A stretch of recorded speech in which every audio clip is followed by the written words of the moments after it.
Bapak Ibu sekalian, menarik pembacaan kita tadi. Kita diperhadapkan dengan kejutan memang dalam satu situasi yang penuh dengan ketakutan. Lalu tiba-tiba dalam ruang yang terkunci berdiri Papa Yesus begitu. Orang jadi kaget karena mereka tahu sudah mati, tapi tiba-tiba ada. Ini jangan sampai hantu ini. Tapi Yesus meyakinkan mereka bahwa saya ini. Kamu lihat di tangan, lihat di lambung, lihat di kaki, masih ada bekas. Tapi mereka masih terheran-heran. Supaya jangan terlalu heran lebih lama, supaya kamu yakin sungguh bahwa kalau hantu itu tidak pernah minta makan, hanya bikin takut orang aja. Kasih makan dia. Lalu cerita tadi ada ikan goreng, asing juga ya. Itu penuturan dari Lukas. Menarik untuk kita lihat semua. Tentu tidak sekedar lihat kepada diri sendiri yang penuh ketakutan, tapi lihat kepada Dia Tuhan yang menghadirkan damai sejahtera. Makanya seringkali kalau kita ketemu Shalom, kalau di Sulawesi itu kalau bilang Shalom, mereka balas dengan damai di hati. Itu bahasa Ibrani itu. Shalom itu damai, tidak ada persoalan lagi. Bahasa perjanjian barunya Irene. Kalau ada yang nama Irene itu arti namanya juga damai, sama dengan Shalom. Begitu. Bapak Ibu sekalian, Shalom apa? Damai sejahtera apa yang Dia hadirkan? Itulah tadi kita lihat kepada diri Yesus. Kita fokus sama Yesus. Karena itu saya coba buat tema sederhana tadi. Sudah dikasih naik temanya. Coba baca sama-sama 1, 2, 3. Jangan takut jalan yang takut. Jangan takut cuma masuk lambat. Walaupun harus masuk jam 9 ya toh. Kalau masuk lambat begini baik. Apalagi Bu Pendeta lagi sakit perut. Saya bilang tadi sama Bu Pendeta, lamanya di situ panjang satu ibu, endes kuat-kuat di pusatnya sampai rasa sakit di tulang belakangnya, pasti sembuh. Tapi rupanya ada kekuatan sedikit ya. Ikut dulu. Kalau masih bisa ya.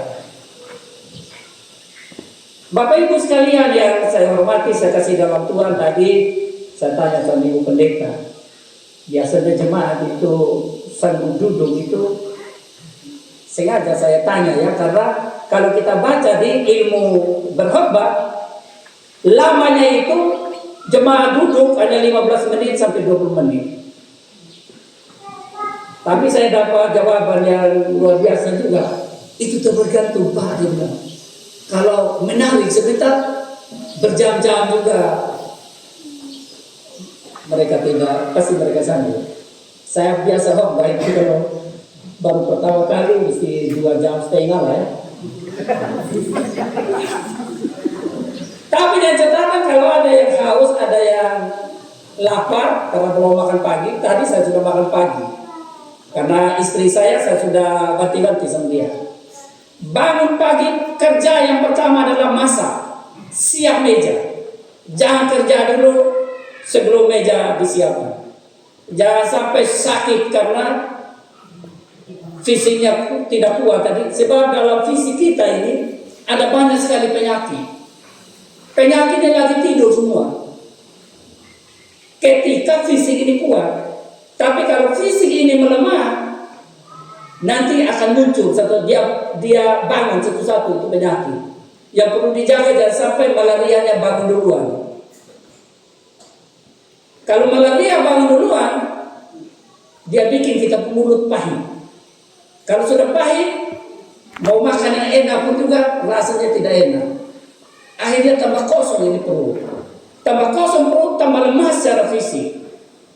Tambah lemah secara fisik, masalah lagi, bisa sakit perut, bisa macam-macam itu. Makanya dokter bilang, wah ini komplikasi bapak atau ibu. Kenapa? Penyakitnya lagi bangun semua. Jadi kalau mau penyakitnya tidak bangun, persiapan tubuh ini supaya dia tetap fit, tetap kuat. Nah, tetap kuatnya makan, tetap kuatnya istirahat. Tentu doa Bapak Yesus mesti didengar. Istirahat yang cukup, makan yang cukup, pokoknya lakukan yang cukup semua. Biasanya kita ini kepala angin juga.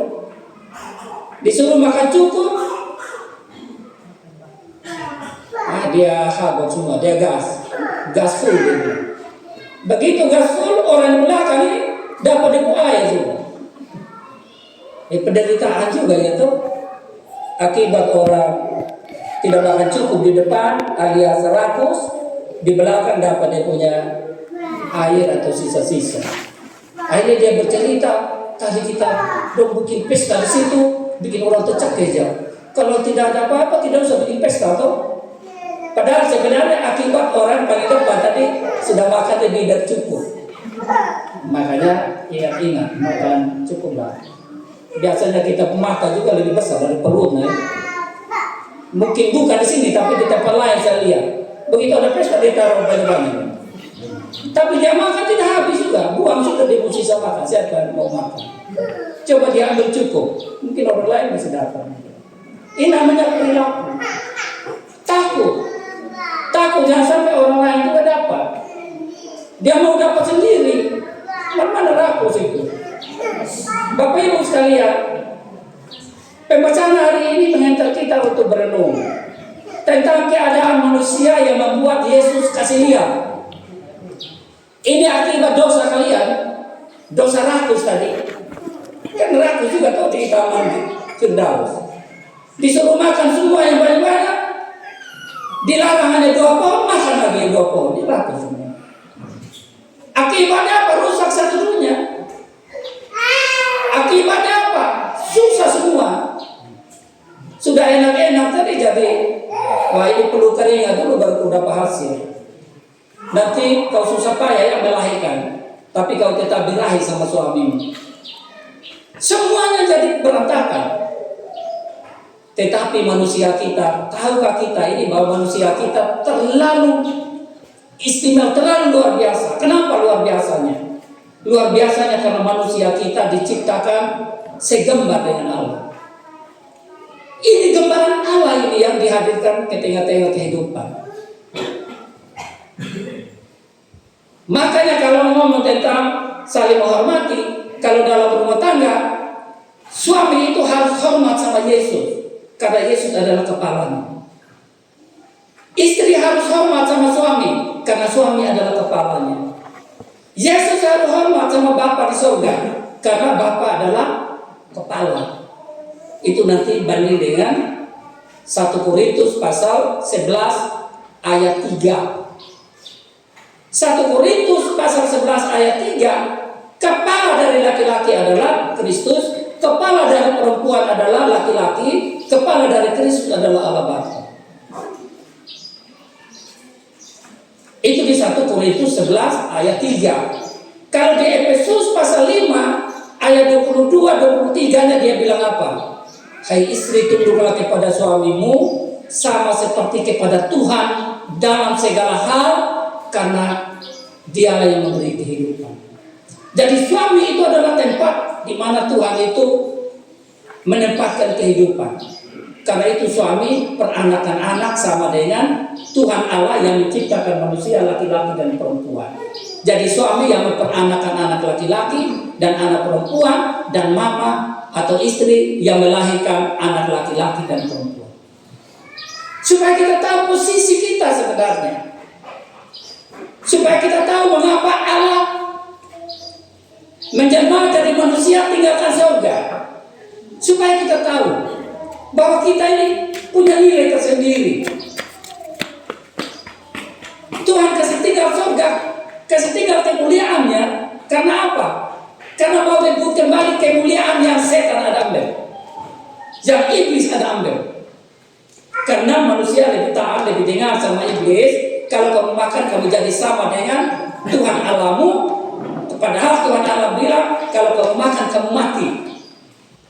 Nanti kalau ada yang sudah rasa itu sebentar, izin saja pulang, tidak apa-apa. Karena saya banyak agak panjang sudah. Saya jelaskan supaya kita mengerti bagaimana kita merayakan ini peristiwa penampakan Yesus. Kenapa tidak pakai langsung naik surga? Kenapa mesti menyatakan diri? Nah ini tadi buktinya, murid-murid sudah dikasih tahu. Nanti saya mati 3 hari saya bangkit. Tapi mereka lupa.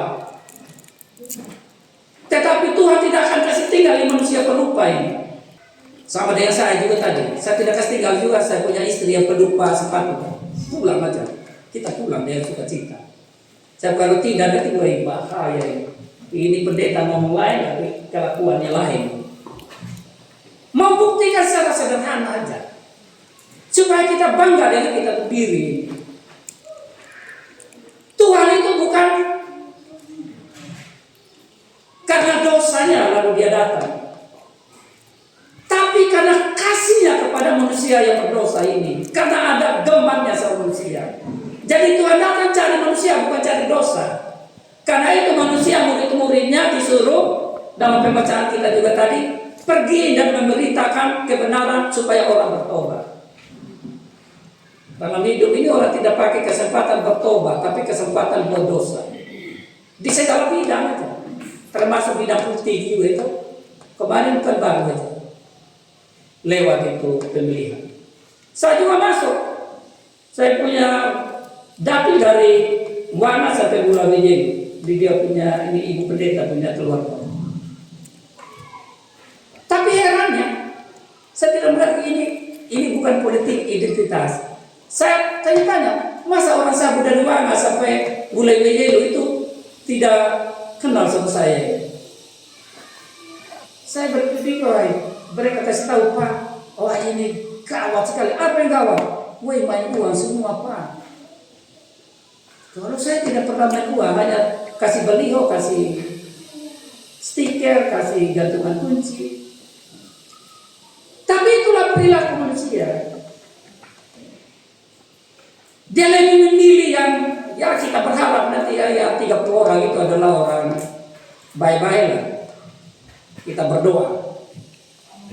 Sebab itu orang Islam di Turki, presiden Turki yang bernama Erdogan itu, dia bilang begini, kalau orang baik tidak terjun ke politik, maka penjahat yang akan mengisi itu tempat. Bahkan sampai sekarang juga orang bilang apa? Politik itu kotor, itu kosong. Itu dia bikin alasan pembenaran. Yang kotor adalah manusia yang kasih rusak itu politik.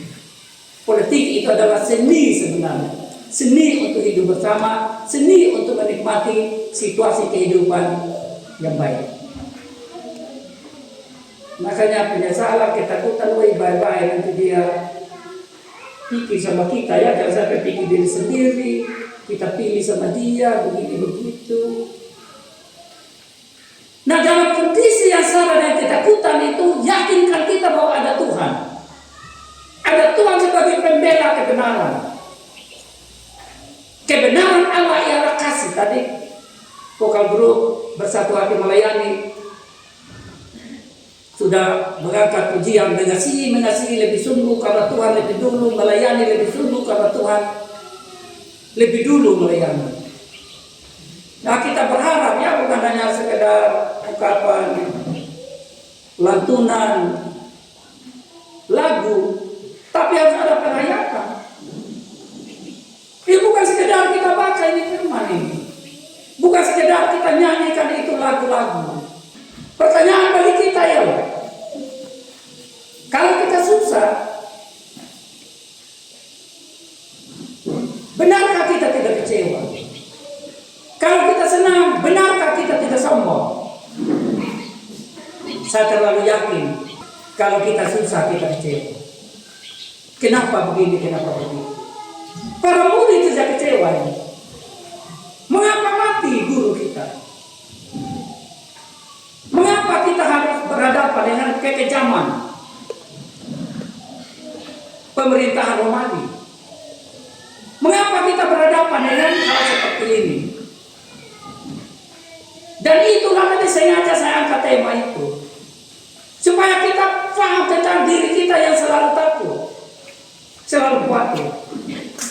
Padahal di dalam khotbah Yesus di bukit, Injil Matius pasal 6, mulai dari ayat 25 sampai 34. Jangan kamu khawatir tentang apa yang kamu makan, apa yang kamu pakai. Karena tubuhmu lebih penting daripada pakaianmu, dan hidupmu lebih penting daripada makananmu. Di ayat 32 bagian B di Injil Matius pasal 6 itu dia bilang apa? Akan tetapi Bapa di surga tahu apa yang kamu perlukan. Ayat 33 bilang apa? Carilah dahulu kerajaan Allah dan kebenarannya, nanti semuanya akan ditambahkan kepadamu. Ayat 34 bilang apa? Kesusahan sehari cukup untuk sehari. Cukup kasihku untukmu. Kenapa engkau takut? Nah, itu tadi ketakutan berhadapan dengan pemerintahan Romawi, kekuatan-kekuatan Romawi, berhadapan lagi dengan tiba-tiba orang mati ini memperlihatkan diri. Coba orang mati yang sudah mati kemarin-kemarin ada di muka kita sekarang, pasti kita lari keluar dan berdiri sana. Karena apa? Wah, ini tidak masuk akal. Bapak Ibu sekalian, memang tidak masuk akal. Yang Tuhan buat tidak masuk akal. Bagaimana Allah yang Maha Kuasa tidak ciptakan saja manusia baru? Coba saya Tuhan Allah, saya bilang begini, biar sudah mati bodoh di situ saya cipta yang baru. Tapi dia cipta yang tidak cipta yang baru dalam arti di luar yang dia sudah ciptakan.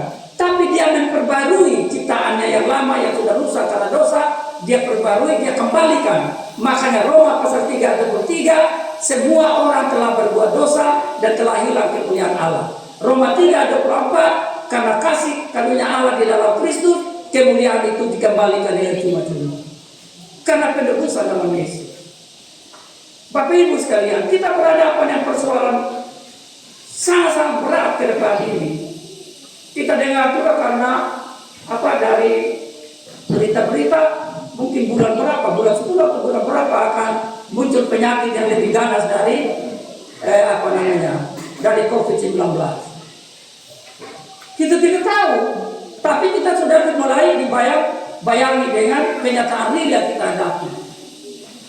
Tetapi sebagai anak-anak Tuhan bilang apa? Kebenaran tadi berbicara dalam nas pembimbing. Karena Allah telah berfirman, aku sekali-kali tidak akan pernah meninggalkan engkau, aku sekali-kali tidak akan pernah membiarkan engkau. Dengan yakin kita dapat berkata, kalau Allah di pihakku, siapa lawan aku? Bapak Ibu sekalian, saya punya buku yang judulnya SIM Alkitab. SIM itu bukan surat izin mengemudi Alkitab, bukan. Selalu ingat membaca Alkitab. Saya baca di cover belakangnya, dia bilang apa? Orang bodoh dikalahkan oleh orang pintar. Tetapi orang pintar jangan sombong dulu, karena masih ada yang kasih kalah sama dulu. Siapa yang kasih kalah sama orang pintar? Orang cerdik. Orang cerdik itu kita tahu tuh sales-sales yang jual obat, yang jual-jual produk. Kau pintar bagaimana? Dulu ada yang bilang begini, Bapak Pendeta tadi malam itu pasti mimpi baik ya, mimpi mimpi yang sangat-sangat istimewa. Kita pikir-pikir lah, lupa. Kita tidak tahu mimpi apa tadi malam. Mungkin karena orang tua bilang kalau ada mimpi jangan cepat garuk kepala. Kalau garuk kepala lupa semua. Kita tidak tahu itu apa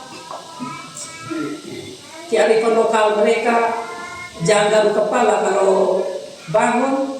Mungkin mereka punya maksud itu jangan garuk kepala, nanti tercabut itu rambut-rambut yang gugur itu penuh di tempat tidur, nanti kau naik tidur kau hidup lagi kalau kau tidak sapi bersih.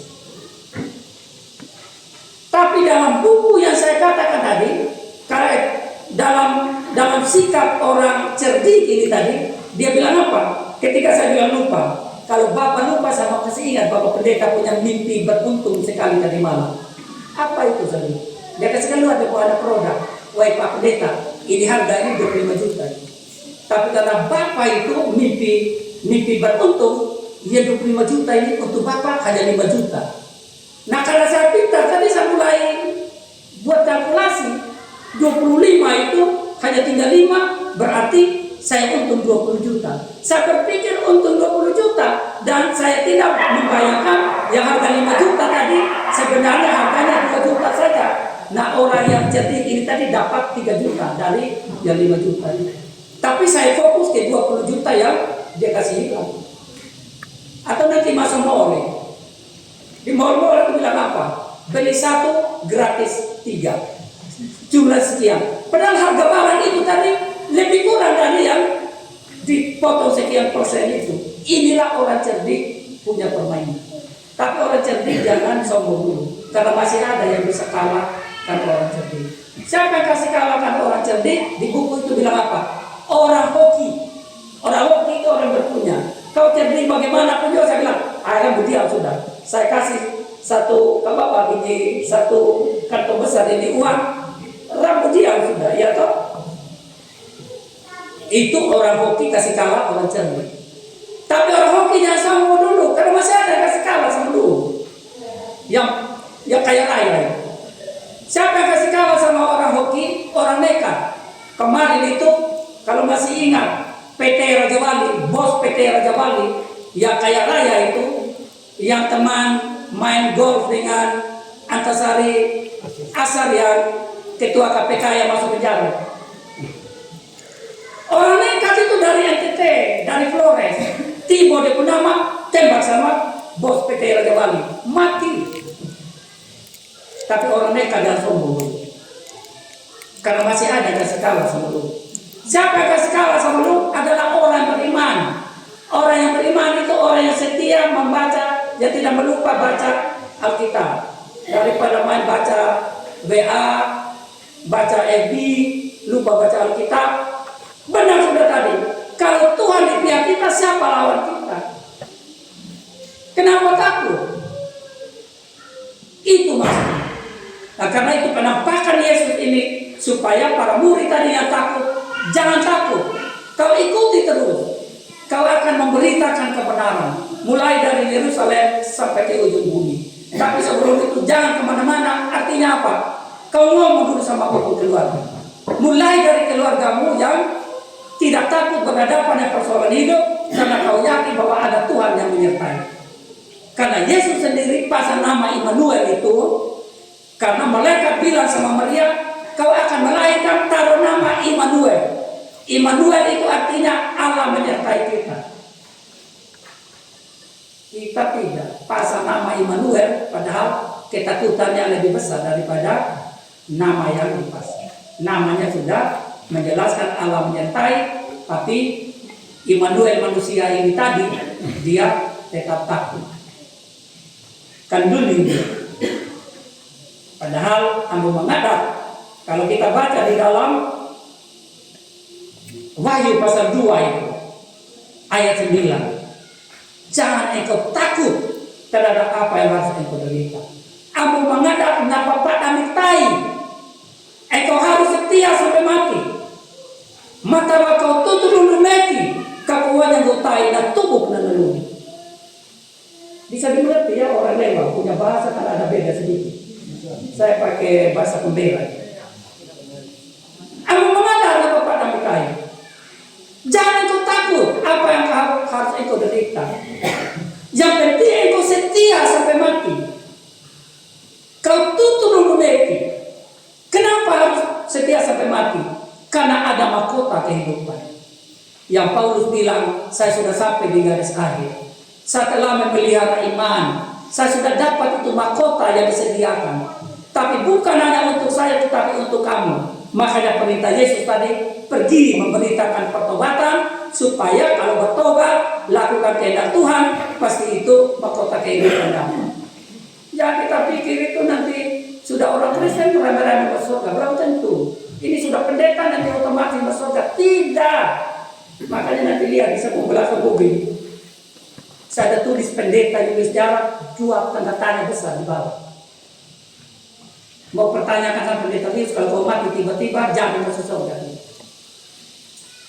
Supaya apa? Supaya jangan terlalu percaya diri pendeta. Jangan kajali juga dia. Kalau pendeta kajali lalu sudah tak bisa pendeta otomatis masuk surga.